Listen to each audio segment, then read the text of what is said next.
Tunaingia patanisho na yule ambaye ningependa tumpatanishe anasema hello Radio Jambo, mimi naitwa Matthew Chumo ambaye na miaka 31 kutoka Kaptinga, Uasin Gishu County.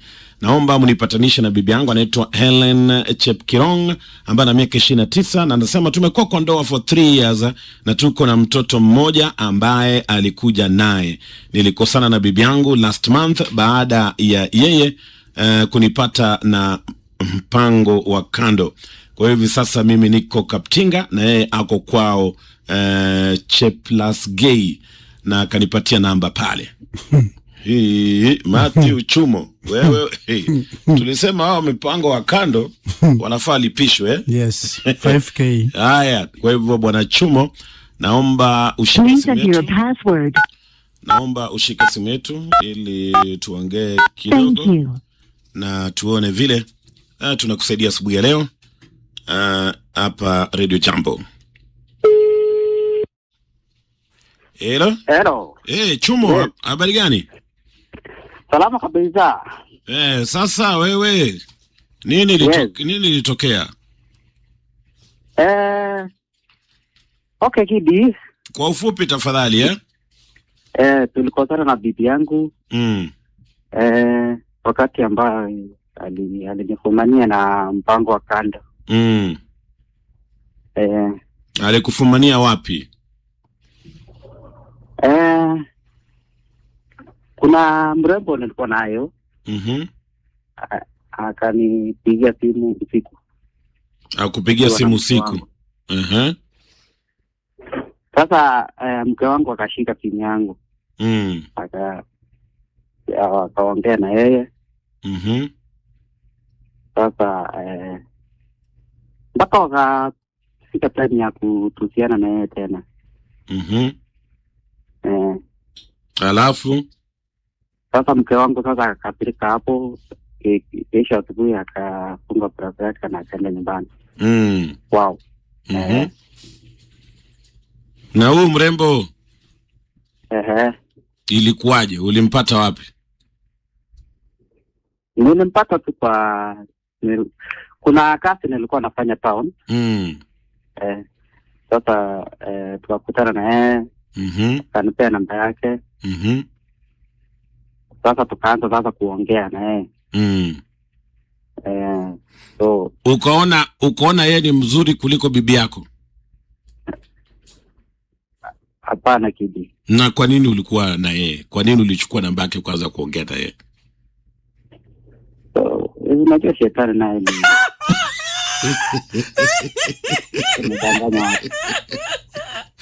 Huyu shetani mnalaumu shetani kila siku bwana Chumo. Huyu shetani anakuingia na kuambia achukua namba ya huyu mrembo.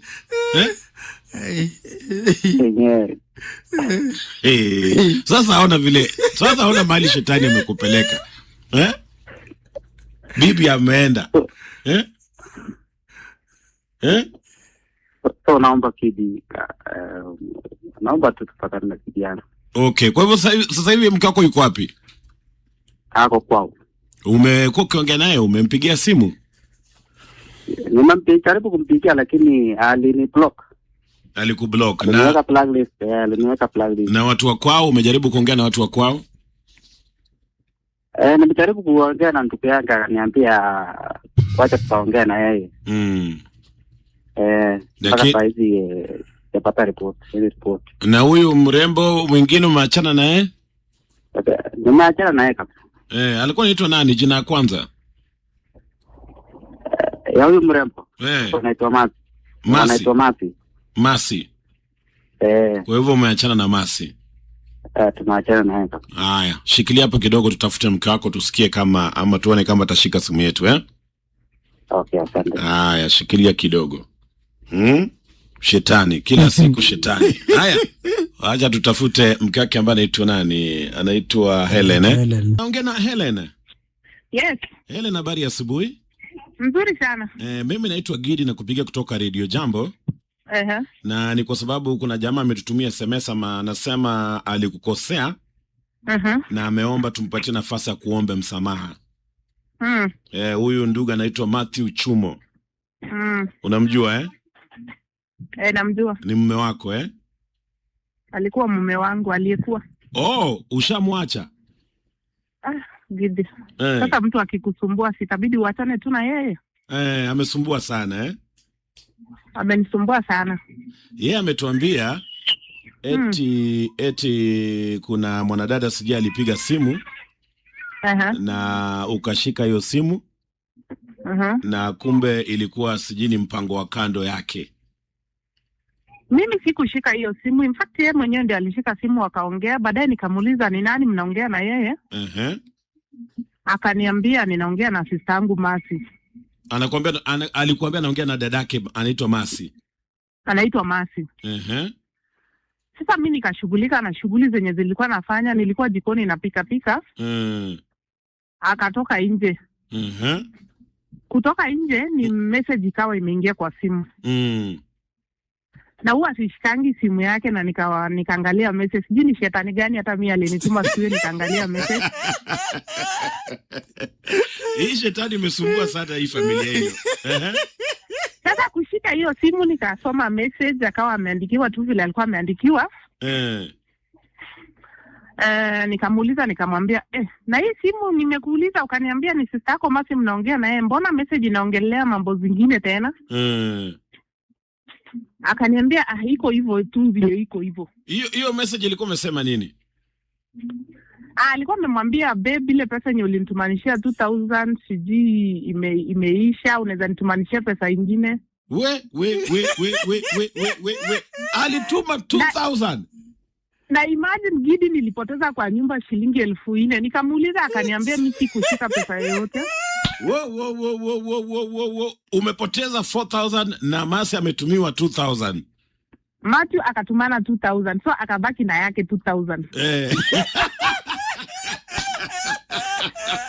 Sasa chenye kilinikasirisha, alinikosesha sana hapo hivi nikajua sasa ni pesa yangu, mimi nitakuwa na hustle nafanya kazi na napambana na mtoto shule ama napambana na watu na wapea pesa wanaenda kufanyia mambo zao.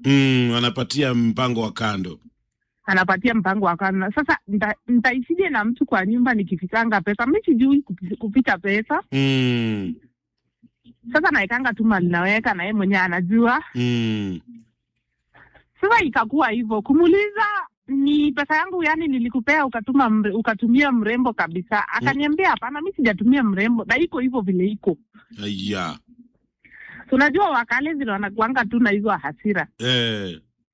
Nikamwambia ni sawa. Sasa kama umeona mpango wako account ni bora kuniliko ni sawa pia, haina shida, maisha lazima itaendelea. Kweli. Nikamwambia ni sawa. Mimi sasa sitaki mambo mingi kuliko tukosane na wewe. Nikaachana tu na hiyo story. Baadaye nikatoa hiyo namba kwa simu yake nikaweka kwa simu yangu. Nikapigia huyo mrembo alinitusi. Watu wako na matusi. Alikurushia maneno matusi. Sasa anakutusi na amekula 2000 yako. Imagine. Amekula 2000 yako. Amekula pesa yangu ndio hiyo tena ananitusi. Aki wanawake. Umenyang'anya mtu mzee, umekula 2000 yake na bado namtusi. Imagine. Hiyo kitu iliniuma sana Gidi, iliniuma sana kabisa. Na kuelewa. Kama amebadilika sijui. Wacha yuko hapa Chumo. Yes. Mbona umenyamaza hivyo? Na uko kwa kesi hapa. Mbona umenyamaza? Ndio nasikia kesi, ndio nasikia sasa. Hebu kwanza niambie hiyo balance ya 2000 iko wapi? Kwa sababu 2000 ulitumia Masi. Hiyo balance iko wapi ya 2000? Wacha nikueleze Gidi. Ongea na Helen yuko hapa. Ongea na yeye. Hello mama Chetu. Yes. Bali asubuhi. Nzuri. Nimejaribu kutafuta mpaka nikasema waje nikupeleke kwa Red Camp. So, nimekubali kweli niko na nini mpango kando lakini nimeachana naye. Ndajuaje umeachana naye? Utakuwa na wewe tu confirm tu mpaka nimedelete hiyo namba. Kudelete namba si na unaweza kuwa umeandika kwa akili, unaweza kuwa uko nayo kwa kichwa. Lakini sasa unajua wewe ni Mkristo, sasa nikisema kitu inamaanisha. Na kama umeandika Kimutai na ni Masi. Hiyo sasa utachua tu mwenyewe. Tuko na sasa kusema ukweli mimi sijawahi shika simu yako nikaangalia messages ama nikaangalia ni call nini, lakini siku hiyo nilishiku tu. Ni kama ni Mungu tu alisababisha nikakuuliza. Mimi sijawahi kukuuliza unaongeanga na nani. Lakini siku hiyo nikakuuliza. Sini unakumbuka nikikuuliza ni nani mmeongea na yeye, ukaniambia ni sister yako Masi. Kumbe ni Masi mpango wa kando na unaniambia ni sister yako. Baadaye kuconfirm kwake akaniambia si Masi Chepurgat. Lakini sasa wacha tufahamiane basi. Kama nimekubali hiyo ilikuwa mpango wa kando, sasa nimeachana na hiyo maneno. Sasa sijaamini kama umebadilika ukweli tu mbele ya Mungu. Unajua tu yani mimi ni Mkristo, nikisema kitu na maanisha. Wacha tufahamiane na tuishi kama vile tulikuwa. Mkristo na ukawa na mpango wa kando, surely mbona mnaaibisha kanisa kweli? Lakini hiyo sasa unajua sasa nikisema hiyo maneno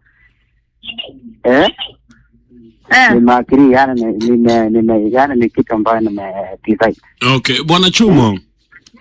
Yes. Unajua una bahati sana, una mke ambaye ni muungwana. Hata nikisikia vile anaongea ni mke roho safi. Mimi naweza jua mtu roho safi.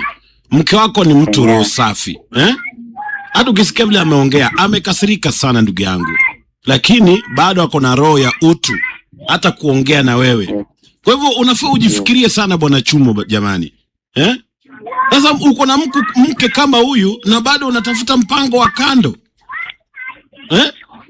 Watu ambao wanatafuta mpango wa kando ni wale ambao wamechoshwa na mabibi. Bibi anasumbua kweli kweli. Hao ndio huwa wanaenda kwa mambo za mipango za kando ambao pia si nzuri. Lakini sasa wewe uko na mke muungwana, mke roho safi, mke ambaye hata naweka pesa bila kuficha. Wewe unachukua unatumia Masi Cheplengat. Anaitwa nani Masi nani?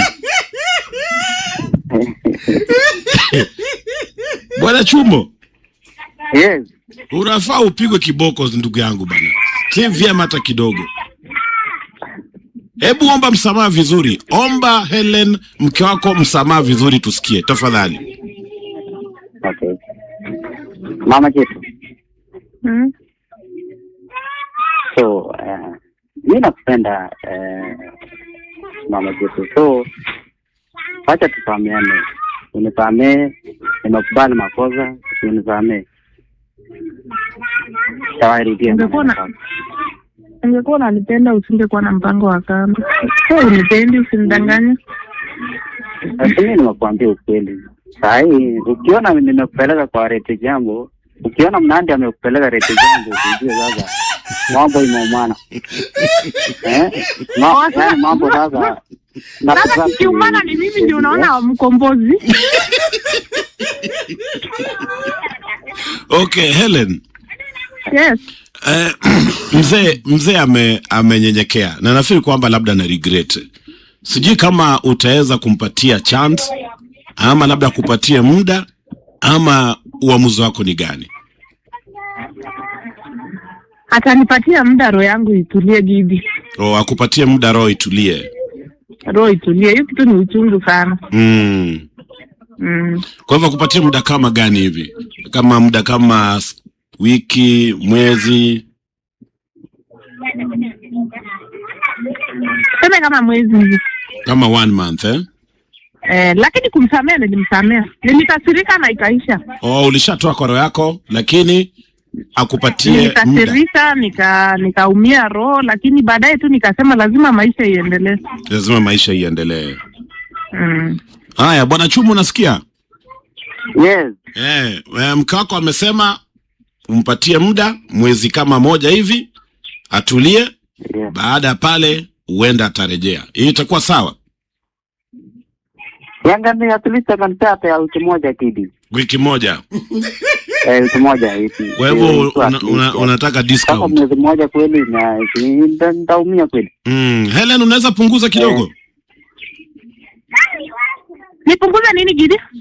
Hiyo muda, kwa sababu umesema unataka kutulia for 1 month. Ni sawa basi. Ni sawa basi Ni sawa. Kwa hivyo wiki 2 basi. Wiki 2. Bwana Chumo. Yes. Unaona nimenegotiate imekuwa wiki 2. Hiyo itakuwa sawa? Hiyo sasa iko sawa kabisa, hiyo ni at least. Basi. Kwa hivyo baada ya 2 weeks mke wako atarudi. Sawa? Umeridhika? Nimeridhika. Umeachana na mpango wa kando? Kitu kingine Gidi. Yes Helen, sema. Ajaribu basi mambo majukumu ya nyumba akwe kama baba basi. Majukumu ya nyumba pia na atekelezi kama vile inatakana. Ananiwatia yote. Sasa pesa yake kumbe yeye akipata anapeleka mipango za kando. Sasa kaya ajukumike basi. Bwana Chumo bana, sasa unaniaibisha bana. Au wajibiki pale nyumbani bwana Chumo? Umeachia bibi mzigo wote?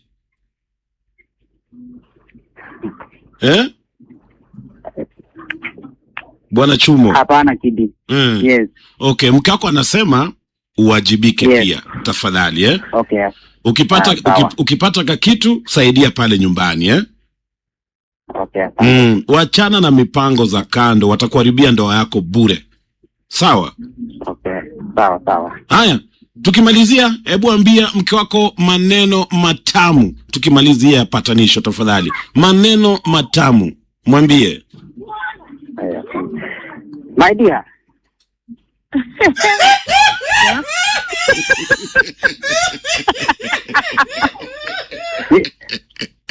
Kweli ni mara yangu ya kwanza kusikia hiyo jina. Chumo, hata usemangi my dear. Leo umesema my dear kwa mara ya kwanza. Umevunja marathon world record. Kweli Kidi, hiyo kitu imenauma sana. Hiyo kweli imenauma. Nimeregret sana. Haya, mwambie maneno matamu tafadhali. Okay my dear. Mimi nakupenda. Kuja tuishi kama vile tulikuwa na tuache mambo mengi. Mimi nakupenda kama njugu moto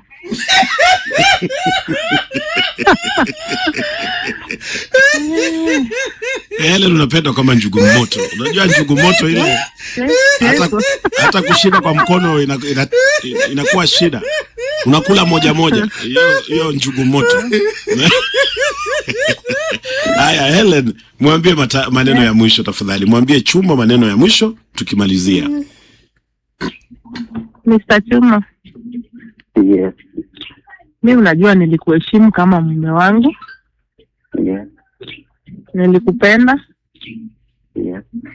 Lakini ulinikosea sana. Okay. Nimekusamea, mimi nishakusamea kitambo, nile tu sikutaka niongee na wewe, niliamua tu nikublock kwa sababu ukinipigia nakumbuka tu nyuma. Yes. Nitarudi tu. Unitoe kwa blacklist, sawa? Utatuma kitu? Ina shida hiyo. Hapo lazima ushuru iongezwe hapo kidogo. Kwa hivyo Chumo, tuma kitu utolewe kwa blacklist. Sawa. Haya, na washukuru sana, asante sana. Thank you so much Helen kwa kushika simu yetu na kuongea vizuri. In fact, by the way, mimi nafikiri kwamba wewe ni mwanamke ambaye ana roho safi na ningependa uendelee na huo muendelee na maisha kama bibi na bwana. Sawa? Asante sana. Bwana Chumo. Kidi. Yes. Yes. Na sianga ni chibu tu ananipenda kama nini? Ungependa kuambia vile anakupenda? Akiwa bado amekasirika. Si ametulia. Helen, ungependa kumwambia kama unampenda? Ngidi si anajua tu nampenda. Sasa ni nini? Okay. Haya, asanteni sana. Chumo unapendwa. Wacha maneno mengi.